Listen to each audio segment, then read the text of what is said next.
Hello everyone. It's James again. And today, I have another story that lets us know evil is very real. And that those that have possible, and I stress possible personality disorders are perfect host bodies for these demons.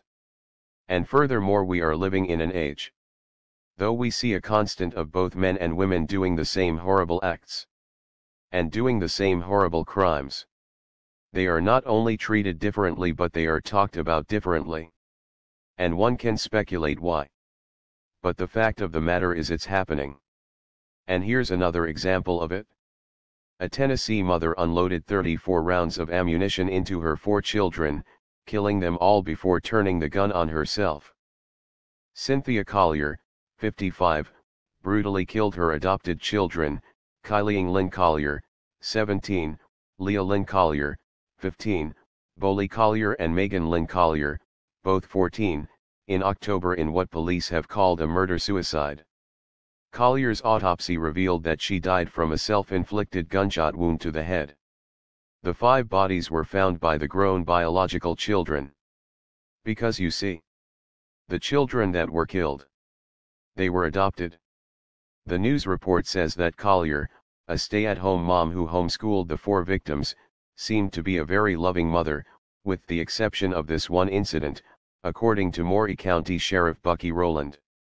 The news report also states that the Tennessean reports that Collier married her current husband, Randall Collier, the legal father of the victims, in 1982.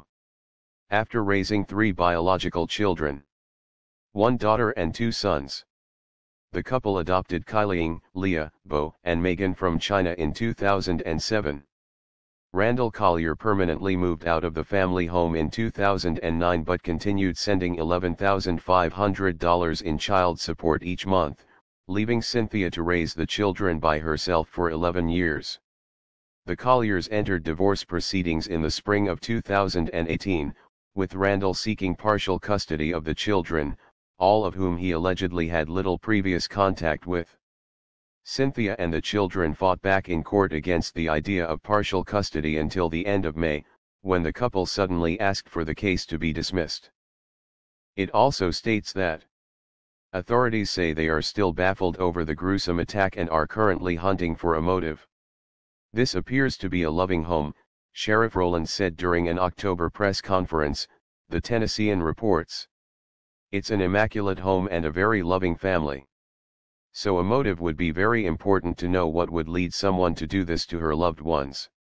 Now first off I want to say, my prayers go out to the innocent children that lost their lives.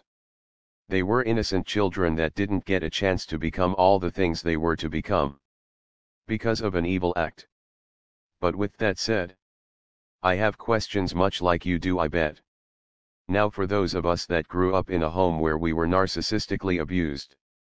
Not all, but many of our narcissist parent or parents put up a good show they were all lovey-dovey and that we had a perfect upbringing. At least to those looking at things from the outside. But on the inside, it was a completely different story. So regarding motives as to what the police or investigators are looking for, my questions would be: why did the husband leave the home 11 years ago? And why are they still legally married to this day? Did he just get up and leave because it was a spur-of-the-moment choice? Or is there something else going on there? Was there narcissistic abuse? Did it become an impossible situation and environment to live under? These are questions I would ask. Again, not saying any of these things happened or didn't happen. I'm just asking questions. Was there parental alienation? As the report states that the mother and the children fought against shared custody, even though these children are in their teens. It worries me a little to hear such a statement. Because we know as narcissistic abuse survivors, how easy it is for one parent to turn us against the other parent. Again, I'm not saying this is what happened in this case. But the question would be, did it happen? Is it possible? And if it's possible, is it possible that if it happened that the children started to wake up and ask questions? Or is it possible they were able to connect certain dots? Or expose possible lies they might have been told when they were younger and less equipped to figure some things out? You see, personality disordered parents love control. And again, I'm not saying this woman was or is personality disordered. But those that are, tell the most ridiculous lies to their children when they are young. But when the children start to get older, the lies seem to be, well, ridiculous. And the personality disordered parent starts to get questioned about these lies. Maybe the children were asking questions about their adopted father. Questions they weren't getting clear answers on. Or maybe the answers kept changing, prompting these children to second-guess their living situation. Now it does appear that the two parents called off the custody case. Is it because both or one parent realized it was too hard on the children to continue with court? You see, as I explained in my last video, no matter what the personality disorder you are talking about is, dealing with someone that has such a personality disorder can cost you and your family your very life. Now again, I don't know if this woman had such a problem. But there have been other stories out there where experts talking about such cases would use such terms and descriptions of personality disorders when talking about certain people that have done such horrible crimes. This is why it can be a mistake to talk about such a person in a light that they were such a good parent except for this one time where they wiped out their entire family. Because we do know, if it had been the father that had done such a horrible crime, and it is a horrible crime, there would have not been talk about him being a loving father. He would have been thrown under the bus and demonized and talked about like he was the devil himself. Hence the term, demons are real. But when it's the mother, we don't know why. There was no motive. She was such a caring and loving mother. But no one is asking, why did the husband leave the home and shell out $11,500 a month? Why was he fighting for joint custody and then called it off? Why were the children fighting against their father? Then out of nowhere they were killed by their mother. These are questions that need to be asked. And answers that need to be given. Now is it possible that all that was said was true? And because of a one-time lapse this mother committed such a horrible crime? Sure.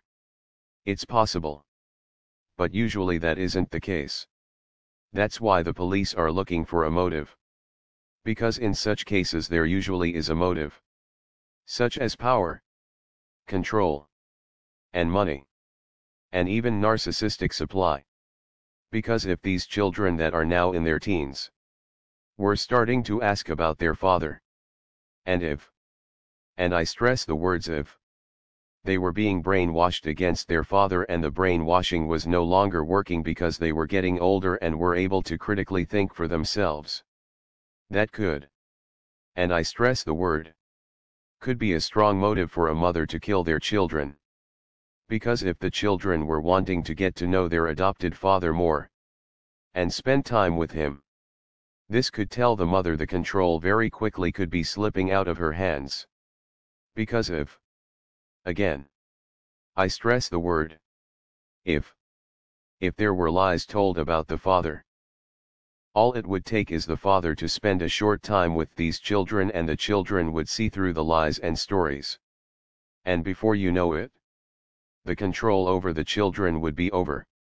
The supply or energy that is generated from such chaos is over. And furthermore, the $11,500 a month. When that much money isn't needed to raise children. Children are expensive but not that expensive. But the $11,500 could have been taken away if the mother is no longer the sole parent. Because though they stopped the custody fight, if the children had a chance to get to know their father, and again this is all hypothetical, and the children find they are getting along great with their adopted father, and they want to spend more time with him. The children, I believe, are around the age where they could have made that choice for themselves and it could have greatly affected the amount being paid out every month to the mother. Again, this is all hypothetical. But these are questions that need to be asked. You see, I've said before again and again and again, that if child custody was made fair across the board unless there was some big unusual circumstance, and there was none of these huge monthly payouts, and both parents had to work equally to financially support and emotionally support their children, you would see a lot of mothers doing some really horrible things to their children, such as them ending their children's lives.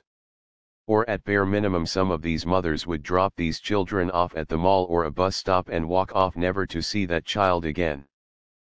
You see, though there are some good parents out there, mothers and fathers. However, because we have a system that treats children like lottery tickets, and because of this children aren't really loved. However, they are used as pawns in the game. And when a parent that is used to getting their way and using their children and the system as they see fit, and then out of nowhere they start to lose their control over their children, bad things sadly happen. Now, again, I don't know what happened in this situation, but I do hope if the investigators are serious about finding a motive, they ask these tough questions and they dig deep into the hows and the whys. Because sadly these types of problems go on and on and on.